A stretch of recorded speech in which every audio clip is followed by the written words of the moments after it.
ଲଘୁଚାପର ପ୍ରଭାବ ରାଜ୍ୟରେ ଜାରି ରହିଛି ବର୍ଷା।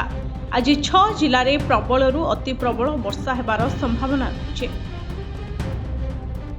ମୟୂରଭଞ୍ଜ, କେନ୍ଦୁଝର, ସୁନ୍ଦରଗଡ଼, ଝାରସୁଗୁଡ଼ା, ସମ୍ବଲପୁର ଓ ବରଗଡ଼ ଜିଲ୍ଲା ପାଇଁ ଅରେଞ୍ଜ ୱାର୍ଣ୍ଣିଂ ଜାରି କରାଯାଇଛି। ଏହାସହ 9 ଜିଲ୍ଲାରେ ପ୍ରବଳ ବର୍ଷା ପାଇଁ ୟେଲୋ ୱାର୍ଣ୍ଣିଂ ଜାରି କରିଛି ପାଣିପାଗ ବିଭାଗ। ଲଘୁଚାପ ପ୍ରଭାବରେ ଆସନ୍ତା 17 ତାରିଖ ପର୍ଯ୍ୟନ୍ତ ରାଜ୍ୟରେ ବିଭିନ୍ନ ସ୍ଥାନରେ ବର୍ଷା ହେବାର ସମ୍ଭାବନା ରହିଛି। ପାଗ ଉପରେ ନଜର ରଖିବା ଏବଂ ବଜ୍ରପାତରୁ ନିଜକୁ ରକ୍ଷା କରିବା ପାଇଁ ସୁରକ୍ଷିତ ସ୍ଥାନକୁ ଯିବାକୁ ପ୍ରସ୍ତୁତ ରହିବାକୁ ଲୋକଙ୍କୁ ପରାମର୍ଶ ଦିଆଯାଇଛି। ସେପଟେ ରାଜ୍ୟର ବିଭିନ୍ନ ସ୍ଥାନରେ ବଜ୍ରପାତରେ 5 ଜଣଙ୍କର ଜୀବନ ଯାଇଛି। ଯାଜପୁର, ସମ୍ବଲପୁର, ଭଦ୍ରକ, ଜଗତସିଂହପୁର ଓ ଗଜପତି ଜିଲ୍ଲାରେ ଜଣେ ଲେଖାଏଁ ବଜ୍ରଘାତରେ ପ୍ରାଣ ହରାଇଛନ୍ତି। ଯାଜପୁର ଜିଲ୍ଲା ମଧୁସୂଦନ ପଞ୍ଚାୟତ ଅନ୍ତର୍ଗତ ବଳଭଦ୍ରପୁର ଗାଁ ନିକଟରେ ବଜ୍ରପାତ ଘଟି ଜଣେ ଚାଷୀ ମୃତ ହୋଇଛନ୍ତି। ମୃତ ଚାଷୀ ହେଲେ ବଳଭଦ୍ରପୁର ଗାଁର ଭାଗୀରଥୀ ନାୟକ।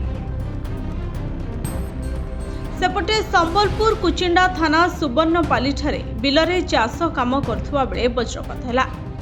ଜଣେ ଚାଷୀଙ୍କର ଜୀବନ ଯାଇଛି। ବର୍ଷା ହେବାରୁ ନିମ୍ବ ଗଛ ତଳେ ଆଶ୍ରୟ ନେଇଥିବା ବେଳେ ବଜ୍ରପାତ ହେବାରୁ ଗଛ ଜଳିଗଲା। ଘଟଣାସ୍ଥଳରେ ଜଣଙ୍କର ମୃତ୍ୟୁ ହୋଇଥିବା ବେଳେ ଅନ୍ୟ ଜଣେ ଗୁରୁତର ଅଛନ୍ତି।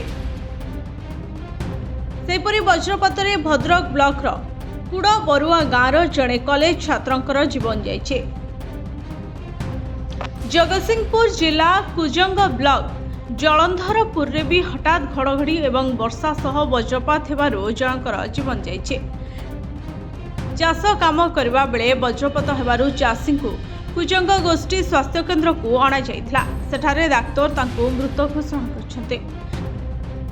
ଗଜପତି ଜିଲ୍ଲାରେ ମଧ୍ୟ ବଜ୍ରପାତରେ ଜଣେ ମୃତ୍ୟୁବରଣ କରିଥିବା ଖବର ମିଳିଛି। Bureau report, SCTV Odia.